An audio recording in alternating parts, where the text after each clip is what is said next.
Duas pessoas. Amém? Um compromisso assumido, né? Um acordo, um contrato. Então isso é pago. Até quando você assume uma dívida, você está fazendo um pago com uma pessoa para quem você vai dever. Então um dia você tem que pagar, certo? Então isso é pago, né? Acordo, compromisso, contrato. Então isso é pago. Deus faz seus pactos coletivos e individuais. Coletivos porque ele fez pactos com o seu povo, então ele fez de uma forma coletiva. Ele teve um pacto com a igreja. Amém? Amém. Deus tem um pacto conosco, com a igreja. Deus tem um pacto com a nossa família, com nós e a nossa família. O próprio carcereiro lá no livro de Atos, foi dito para ele: crê no Senhor Jesus e será salvo tu e a tua casa. Então não é só tu, né? Tu e a tua casa. É um pacto, uma promessa, um compromisso que Deus tem coletivo. Salmos 33, 12. Bem-aventurado a nação cujo Deus é o Senhor e o povo que ele escolheu para a sua herança. É um pacto com quem? O povo, né? Bem-aventurada a nação. O que é a nação? Um povo cujo Deus é o Senhor. Se essa nação assumir Deus como seu Senhor, então Deus tem um pacto, tem um compromisso com essa nação. O povo que ele escolheu para a sua herança. Então Deus, quando escolhe, então ele cria um pacto com aquela nação, com aquele povo, com aquelas pessoas. E tem um pacto individual. É o pacto que Deus tem com cada um de nós individualmente. O compromisso que Deus tem conosco. Só que o pacto é um dos lados que tem compromisso, certo? Amém? Um acordo não é só de um lado só, né? O acordo é bilateral. Então Deus tem um compromisso comigo, tem uma promessa, um pacto comigo, e eu devo ter um pacto com Ele. Mas as pessoas não entendem isso. Elas querem que Deus tenha um pacto com elas, que Deus tenha um compromisso com elas de fazer aquilo que elas querem, mas muitas vezes elas não têm um compromisso de também fazer aquilo que Deus quer. E a gente tem que entender que, né, ambos os lados têm os seus interesses, viu, gente? Na vida é assim, né? Ambos os lados têm seus interesses, não é só o nosso. Existe o interesse de Deus.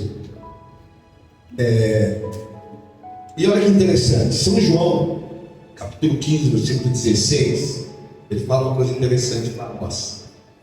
A gente chega a pensar que a gente vem para a igreja, né, se torna um cristão, que segue uma vida de convivência, uma organização religiosa nas nossas vidas, e a gente chega a pensar que foi uma coisa escolhida por nós, certo? Amém? Amém. A gente pensa assim: não, eu que decidi vir para a igreja. Alguém me convidou, tal, mas eu estou aqui porque eu quis, eu quero, cara. Mas é uma decisão minha. Amém, gente? Amém. Não é isso que todo mundo pensa? Mas eu vou mostrar um versículo que diz que não é bem assim. Ó, vamos todo mundo ler? Você sabe ler, né? Amém. Tá, lê todo mundo? Vamos lá. 1, 2, 3. Não me escolhestes vós a mim, mas eu vos escolhi a vós, e vos nomeei para que vades e deis fruto, e o vosso fruto permaneça, a fim de que tudo quanto em meu nome pedirdes ao Pai, Ele vos conceda. Amém? Olha que interessante, né? Na verdade, a gente descobre depois que, glória a Deus, a gente descobre depois que a gente vem para a igreja, se firma, batiza, vai, passa o tempo, aí a gente entende que nós não estamos aqui exatamente porque a gente quis estar. Deus é que trabalhou nas nossas vidas e nos escolheu, né? Como está escrito lá.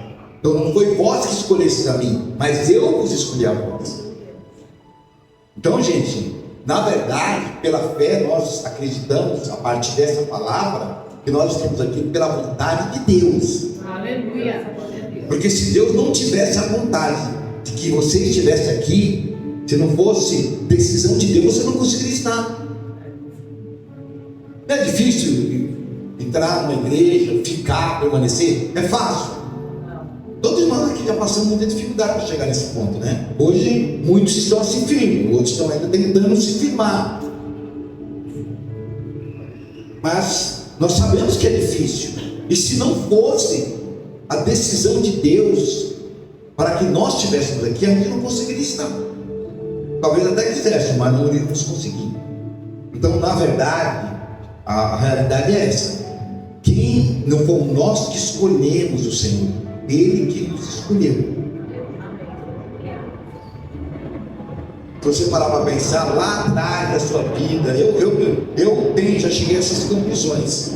Que quando eu estava no mundo, curtindo, bebendo, fazendo isso e aquilo, eu escapei da morte algumas vezes.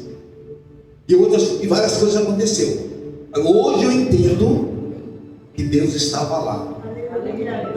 Mesmo eu naquela situação, desobediente, rebelde, fazendo tudo errado, entristecendo minha família, as pessoas ao meu redor, dando péssimo exemplo. Apesar de tudo isso, Deus estava lá e me livrou da morte, me livrou de muitas coisas, porque Ele tinha um plano na minha vida. Aplauda o Senhor, porque Ele tem um plano na sua vida. Deus tem um plano definido na sua vida. E não é nós que precisamos de provar isso. Você tem que acreditar. Deus tem um plano na sua vida. Fala para o seu irmão, ó, Deus tem um plano na sua vida. E o plano é bom. A vida vai melhorar. Porque o projeto de Deus é de conceder só vitória para nós. Porque eu diz em outro versículo, porque eu bem sei o que penso de vós, pensamentos de paz e não de mal, para vos dar o fim que esperais. Então o pensamento de Deus é bom para nós, né? E Ele quer que a gente alcance nossos objetivos. Então Ele está à disposição de nos ajudar a alcançar os objetivos. Agora nós podemos pedir o agir de Deus nesse sentido.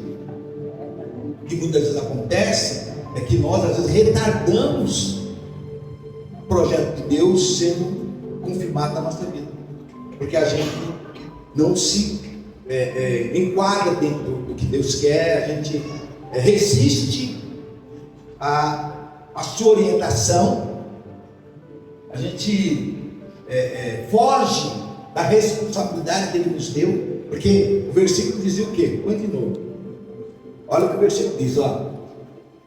Foi eu que escolhi a vós. Aí ele fala, e vos nomeei para que vades e... O que é dar fruto? É fazer coisas boas, frutificar, né?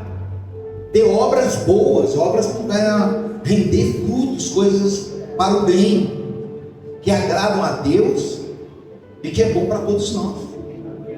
Não é fazer coisas que desagradam a Deus e ainda compromete a vida das pessoas que estão ao nosso redor. Não vamos fazer isso não. Nós não decepcionamos nossas famílias, nossos pais, nossos filhos, as pessoas que estão ao nosso redor, mas ninguém faz. Nós tem que pensar nisso, né? Nós temos esse compromisso. Então, ó, a fim de que, base deis fruto, e o vosso fruto permaneça. Quer dizer, não pode ser fruto que dá hoje, amanhã, já não estou mais. Amém, gente? A inconstância, né? Isso é inconstante. Hoje eu estou dando fruto, amanhã eu já mudei, ligou minha cabeça, agora eu estou fazendo tudo diferente. Eu já mudou os devidos frutos. Então não pode, ó. E o vosso fruto permaneça, a fim de que tudo, olha só, qual é o pacto que Deus tem com quem se compromete com Ele? Olha só. A fim de que tudo quanto em meu nome pedirdes, ao Pai, Ele dono conceda. Amém? Então, o compromisso nosso com Deus faz com que, quando a gente pedir algo ao Pai, Ele vai nos conceder. Glória a Deus. Porque Ele vai saber que nós estamos cumprindo o nosso papel, nós estamos tendo esse compromisso firmado e cumprindo ele, né?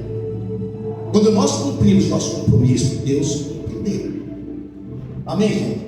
Amém. E muitas vezes nós não cumprimos nosso compromisso, mas Deus continua cumprindo o dele, porque Ele é fiel. Ainda que nós sejamos infiéis, Ele é fiel. Só que Ele não vai ficar abençoando o rebelde, o desobediente, todas as vezes, sempre. Um dia também a paciência de Deus chegou ao fim. Então nós temos que se preocupar com isso. Pacto, né? Agora nós vamos mudar para Gênesis capítulo 1, versículo 26 a 30. Agora nós entramos no nosso assunto da campanha, mas eu dei uma introdução com essa questão de pacto, né? Gênesis, que eu falei, 1, 26.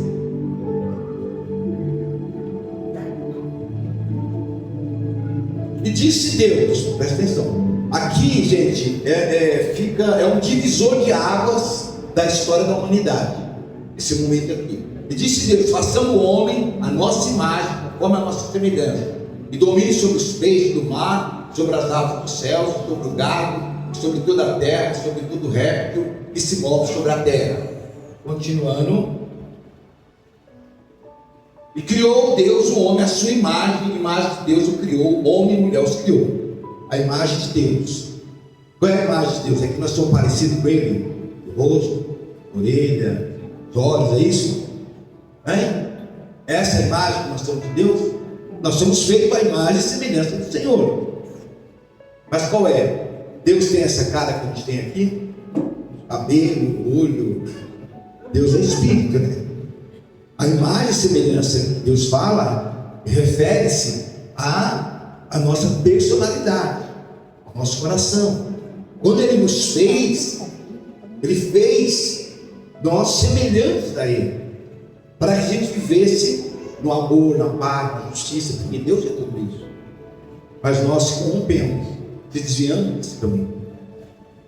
Continua. E Deus nos abençoou, e Deus lhe disse: frutificai e multiplicai, encheu a terra e sujeitai-a, e dominai sobre os peixes do mar, sobre as aves do céu, sobre todo animal que se move sobre a terra.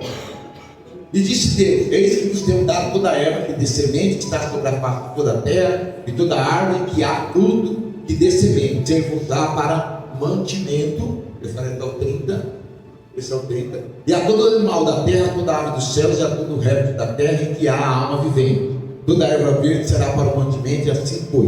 Você tem aquele videozinho lá? Então vamos ouvir esse videozinho só para ilustrar um pouco, né? Para adorar a Ele.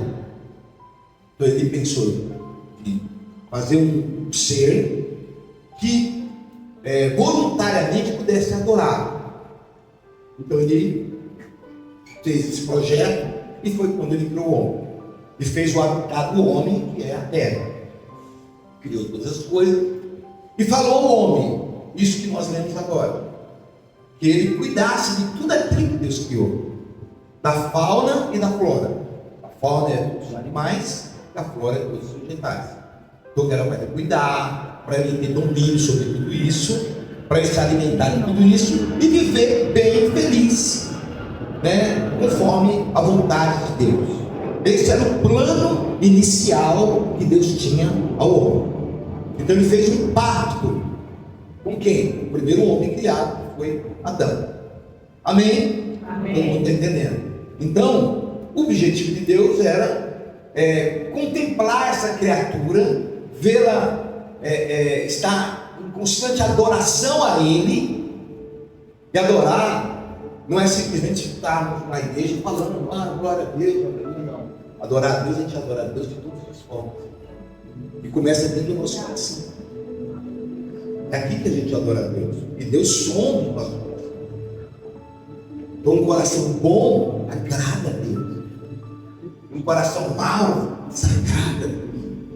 Nós podemos ser sorridentes, simpáticos, brincalhão com as pessoas, legal, aquela pessoa lá, mulher. Mas se nosso coração está corrompido, Deus não nos vê dessa forma, como pessoas agradáveis a Ele. Às vezes nós ficamos sérios, porém fomos taxados de antipáticos. Mas se nosso coração for bom, isso agrada o Senhor, porque Ele sonda o nosso coração. Esse é o segredo. Por isso que não adianta estar na igreja dando glória a Deus, aleluia, aquela coisa, mas se o coração está corrompido, está com mágoa, sabe? Com coisas desagradáveis da pessoa, nós temos que entender que nós temos que ter uma mudança primeiro interior. Então, Deus tinha esse plano, esse projeto de fazer. Não foi estratégia mesmo, mas eu gostei. Atenção, pessoal. É o pessoal meio disperso. Legal, hein? Aí, Davi, quiser usar, pensa. Amém, gente? Então, esse é o pacto que Deus tinha com Adão. Cuida de tudo isso, né? Vive em paz, come de toda a árvore que tem aqui no jardim do Éden, desfruta do bom e do melhor, sem sofrimento, sem dor, sem doença. Não tinha nada disso lá. E Deus deixou isso para eles poderem. Só Deus só falou: olha, cuida de tudo e multiplicai-vos, né?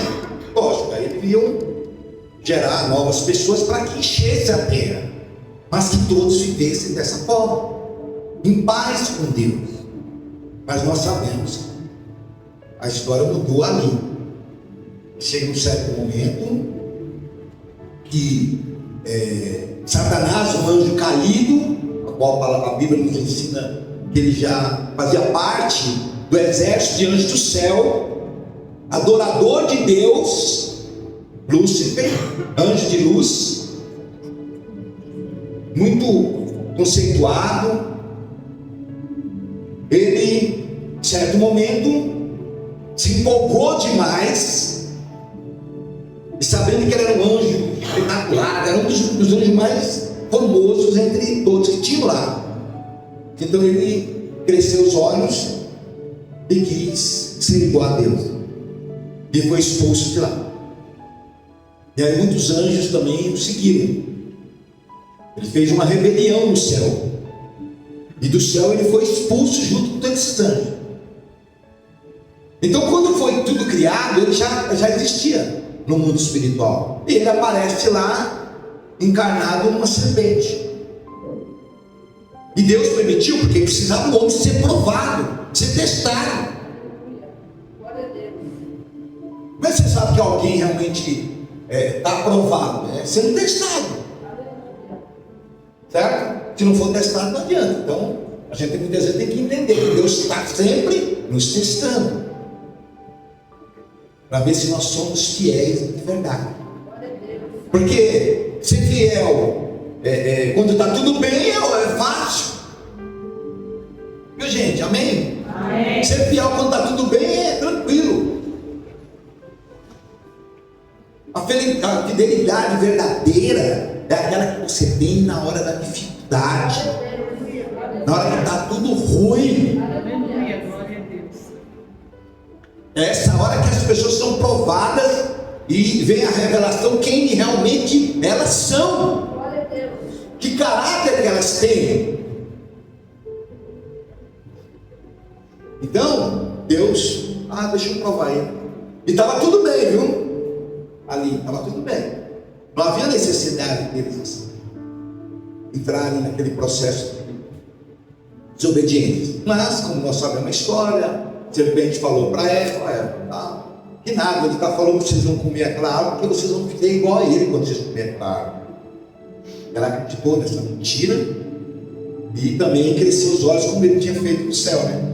E ali ela foi lá, contaminou com o marido, Adão, e os dois caíram, foram comer da árvore ao qual Deus tinha falado: vocês comem de toda a árvore que tem aqui, menos a árvore do conhecimento do bem e do mal, onde diz assim, mais do porco aqui, mas vamos lá no Gênesis capítulo 3,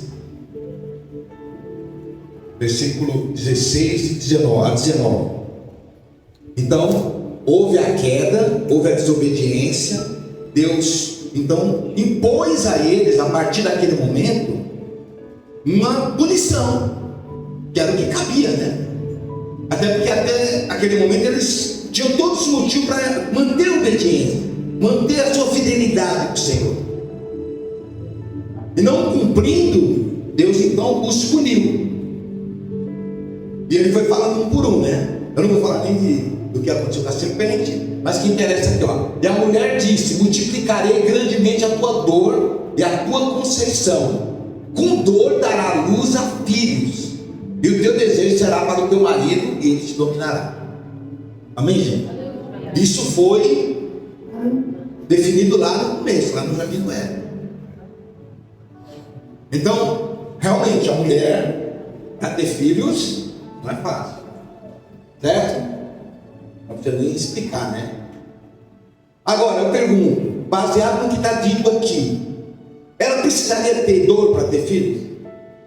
O plano de Deus é que a mulher tivesse dor para ter filhos? Pelo que está escrito aqui, a gente entende que não. Porque o ter dor para ter filhos foi uma punição. Deus mudou ali a ordem das coisas devido à atitude que eles tiveram de desobediência. Então a mulher passou a ter dor na hora de ter seus filhos. Isso ficou como herança para toda a humanidade. O que Adão e Eva fez ficou de herança para toda a humanidade até os dias de hoje, e vai continuar.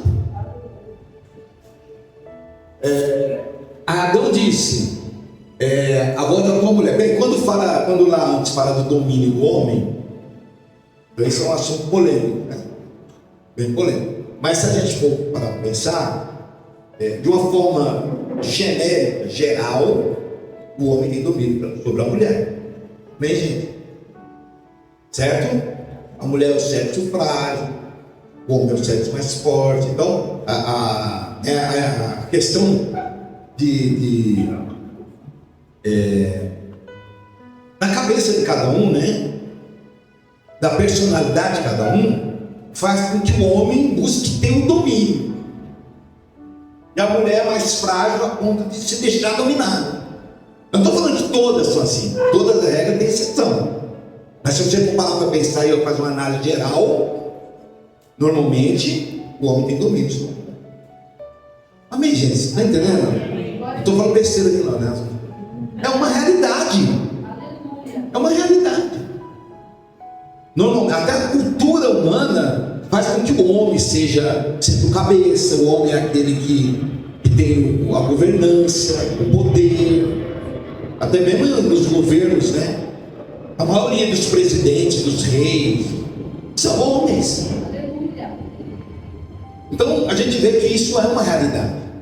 Mas pelo que estava escrito, não precisaria ser daquela forma exatamente. Mas vamos pular para cá, tem um apanho das mulheres.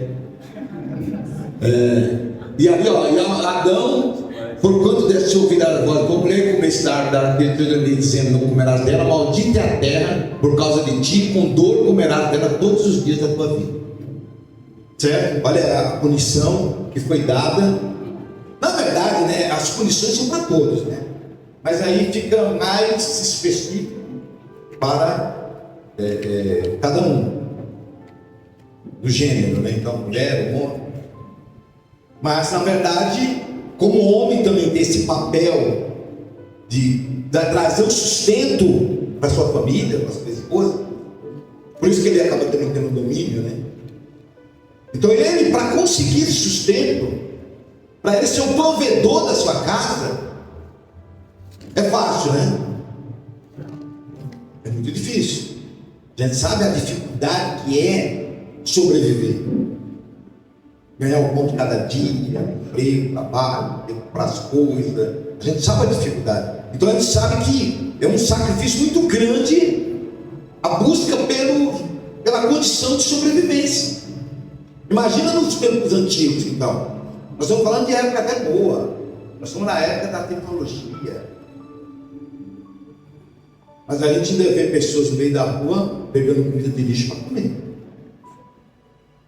De vários lugares do mundo, a miséria, a fome é presente. Na África, na Índia, em vários locais, é presente mesmo assim, é real. Crianças com os ossos aparecendo. Isso é o mundo que nós vivemos. Então, gente, a punição chegou ali, porque eles desobedeceram a Deus, né? Foram ingratos, tendo Deus dado tudo bom e o melhor para eles. E sendo que eles não precisavam ter tanto sofrimento como hoje nós temos. Nós herdamos isso, porque não era o plano de Deus que fosse dessa forma. Por isso que houve a punição. Dá para entender claramente que as coisas seriam diferentes, amém? Amém. Se o homem não tivesse pecado, será que ele sofreria tanto para conquistar seu alimento, né, o pão de cada dia? Seria tão difícil? Baseado no que nós estamos lendo, que é a palavra que nos ensina, amém? Não. O plano de Deus não era para o homem sofrer para conquistar seu sustento. Você vê como as aves do céu que não precisam trabalhar nem nada, enquanto o alimento que elas querem, onde elas quiserem. Há várias passagens que falam isso. Então, não era necessário que fosse assim. Mas o mais grave, presta atenção, isso é importante. O mais grave das consequências desse ato, dessa quebra de contrato, dessa quebra no pacto, porque eu falei que era um pacto. Deus estava disposto a fazer perfeitamente sua parte, mas cabia o homem também fazer a parte dele. Então, mas a perda maior, os irmãos estão entendendo, hein? O que eles perderam, nós recebemos como herança. Nós perdemos também, então já nascemos, né? Com muitas coisas já perdidas, porque nós somos descendentes de Adão e Eva. Mas Adão e Eva que errou, entendeu? Gente, eles foram as pessoas mais perfeitas que tinham sido criadas entre todos os seres humanos, correto? Amém? Eles eram os originais, os mais perfeitos. Erraram. Qual de nós aqui que estaria lá naquele dia que não teria errado também da mesma forma? Alguém teria coragem de dizer, não, eu não faria isso? Olha, agora que você sabe que deu zebra, né? Está tudo certo, eu também não iria lá errar. Sou trouxa. Amém? Entendeu, gente? Estão entendendo? Amém? Então nós que somos cópias dele, né? Porque nós somos cópias em cima de cópias, né? Nós somos mais falhos do que ele. Então essa é a explicação para que a gente aceite que assim como eles erraram, nós também erraremos. Então por esse motivo nós temos que se conformar com a ideia de que também nós somos Adão e Eva, que também nós falhamos com Deus, que também nós desobedecemos lá no jardim do Éden. Certo? Amém? Amém. Então essa é a ideia da palavra. Agora eu falei que a maior perda não foi somente a vida mais difícil, os problemas, né, a questão do parto, do domínio do homem sobre a mulher. Não foi ainda a maior perda, a maior consequência. Existe uma maior do que essa. E é uma que é uma perda que vale não só para essa vida, mas para toda a existência e para a vida pós-morte. Olha só que sério, hein?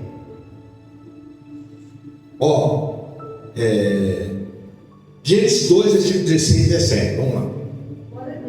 Então, olha que causa a quebra do pacto, né? Do contrato com Deus. Quando a gente quebra o nosso contrato com Deus, a coisa desanda. Quem já teve essa experiência aqui? Eu já tive.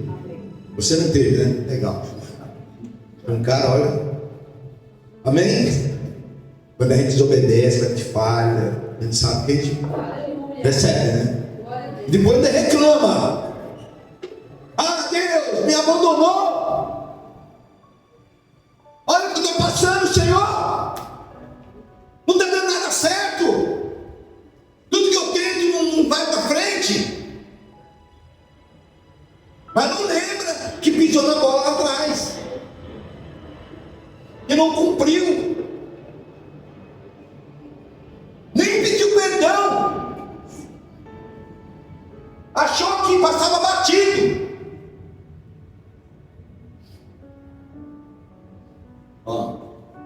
E ordenou o Senhor Deus ao homem dizendo: de toda a árvore do jardim comerás livremente.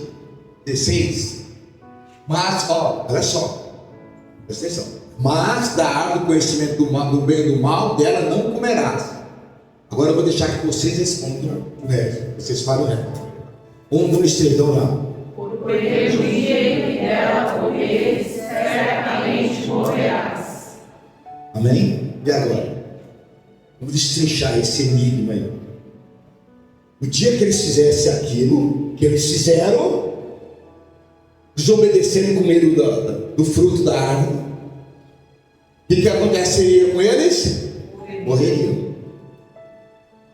Mas quando eles comeram, eles já caíram mortos? É essa morte que ele está falando? Não, não é a morte física, é a morte espiritual. Olha, quando nós estamos sem Deus, nós somos mortos ambulantes. Viu? Mortos vivos, aqueles filmes, né? Porque é uma vida sem sentido, sofrimento. Então, isso a Bíblia coloca como um tipo de morte. Existe a morte física, que é uma coisa, mas essa morte é a morte espiritual. Na verdade, talvez a maioria dessas pessoas, não, talvez não, com certeza, a maioria dessas pessoas por esse mundo afora não morrem, porque não tem Deus. Vive da sua maneira, do jeito que pode. Um dia está bom, outro dia está ruim, e assim vai. Quanta desgraça acontece nesse mundo. Mas o pior não é esse. Não é sofrer e tal, morrer e acabou. Estava bom. Estava ótimo. Faço tudo errado na minha vida e tal. Depois eu morro, acabou. Não vou sofrer mais. É isso que pensa a pessoa que o suicida, né? A pessoa que tem pensamentos suicidas, ela acha que é assim que ela vai resolver o problema dela. Eu morro, acabou tudo. É como se eu fosse dormir. Mas não é assim. Se a palavra de Deus está certa, nada disso. Existe um outro lugar de grande sofrimento, o lago de fogo e enxofre, ou mais conhecido como inferno, onde as almas estão lá, desesperadas, clamando, e lá não tem mais nem como se suicidar, porque não tem mais corpo para se matar, fica a alma só sofrendo, só sofrendo. E a Bíblia fala sobre tudo isso, então não vou poder puxar agora, né? Então, ali, nesse momento, o homem saiu da presença de Deus, teve morte espiritual e entrou no estado de condenação. Gênesis 3, 22 a 24. Parecia que a história de Gênesis lá, Adão e Eva, era coisinha, né? História da carochinha, né? Tem gente que pensa assim, mas é muito sério, né? Então disse o Senhor Deus: eis que o homem é como um de nós. Depois que ele comeu da árvore da vida, da árvore do conhecimento do bem e do mal, ele deixou de ser inocente, certo? Uma criança conhece o bem ou o mal? Então a criança é considerada inocente, ela está no estado de inocência. Mas quando ela cresce, fica adulta, ela passa a conhecer o bem e o mal. Aí ela já não é mais inocente. Aí ela passa a ser culpada daquilo que ela faz. Tem que responder por aquilo que ela faz. Então o homem estava no estado de inocência. Apesar de estar adulto, quando criados adultos, estava em estado de inocência. Nada condenaria eles. Aí, eis que o homem é como um de nós, sabendo bem o mal. Ora, para que não... Veja só o que Deus falou, hein? Olha só. Ora, para que não estenda a sua mão e tome também da árvore da vida e coma e viva eternamente. Olha que segredo aqui, gente, presta atenção. Ora, Deus falava. Agora o homem conhece o bem e o mal, não é mais inocente. Então, dentro disso, para que ele não estenda a sua mão e tome também da árvore da vida e come e viva eternamente. Ou seja, se o homem fosse até a essa árvore, não estou falando da árvore do bem e do mal, amém, gente? Olha só, entrou uma outra árvore na história, preste bem atenção. O que causou a queda deles foi a árvore do conhecimento do bem e do mal, deixaram de ser inocente. Mas agora ele refere-se a uma outra árvore que tinha lá, que estava lá, e que, pelo que nós vemos nos versículos, não estava em proibição deles comer o fruto. Qual era a árvore? A árvore da vida. Quer dizer que, se em vez de eles comerem a árvore do conhecimento do bem e do mal, para se tornarem pessoas diferentes, e se eles estivessem preocupados, por exemplo, de comer a árvore da vida, certo? Vocês estão entendendo? Estava proibido alguma outra árvore lá? Tinha um monte de árvore, mas a única que era proibida só tinha uma árvore do conhecimento do bem e do mal. E tinha essa árvore lá também. Se o homem tivesse preocupado em comer da árvore da vida, o que aconteceria com ele?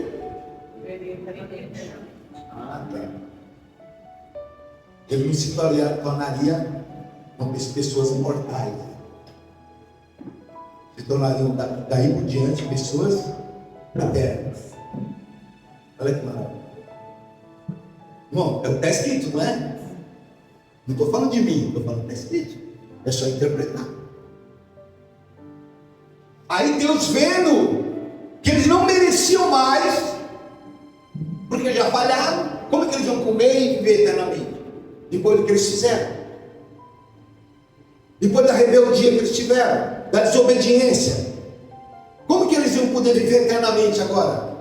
Desfrutar da vida eterna? Não tinha mais como. O que Deus fez? O Senhor Deus pôs leia aí, vamos lá, 1, 2, 3. Senhor Deus, pois, o lançou fora do jardim do Éden, para lavrar a terra de que fora tomada. Vê mais. E havendo lançado fora o homem, pôs querubins ao oriente do jardim do Éden, e uma espada inflamada que andava ao redor, para guardar o caminho da árvore da vida. Amém? Amém. Olha que Deus fez. Expulsou o homem do jardim do Éden, no lugar da onde ele seria feliz eternamente. Então ali, gente, foi um momento que toda a humanidade perdeu o lugar no céu, paraíso. Deus planejou não passar por tudo isso que nós estamos passando essa vida toda e depois tentar ir para o céu.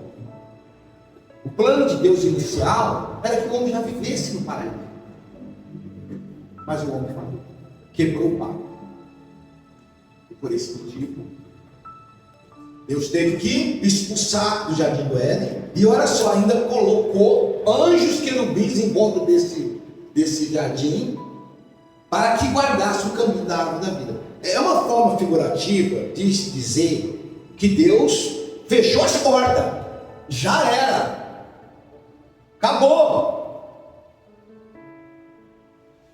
Eu fiz vocês para ter o melhor, para viver na minha presença, para não ter sofrimento, porque no jardim do Éden não tem sofrimento. No paraíso não tem choro, não tem dor, não tem morte, não tem nada. Você pode ver o Apocalipse. Essas coisas já passaram. Então, era o plano de Deus, mas o homem falhou. E quem é que falhou? Quem? Adão e Eva? Nós todos. Vamos assumir essa responsabilidade. Não sei se eu convenci todos. Mas olha, essa é a forma, essa é a analogia que a gente faz, o que Deus fez. Deus não espera todo mundo nascer, crescer e ver se fazia a mesma coisa. A pessoa, bilhões de pessoas. Aí saiu, não, esse falhou, aquele não falhou, esse. Não, ele já sabia. O modelo, a amostra que ele tinha era Adão e Eva, os mais perfeitos. Uma vez que eles falharam, todos vão falhar. Deus não precisa, Deus é onisciente. Ele já sabe. Não existe nenhuma pessoa nesse mundo que conseguiria cumprir, né, de outra forma que não fosse essa que a gente viu lá, Adão e Eva agindo. E aí, o mais interessante é o seguinte: a partir desse momento, toda a humanidade passou a estar debaixo de condenação.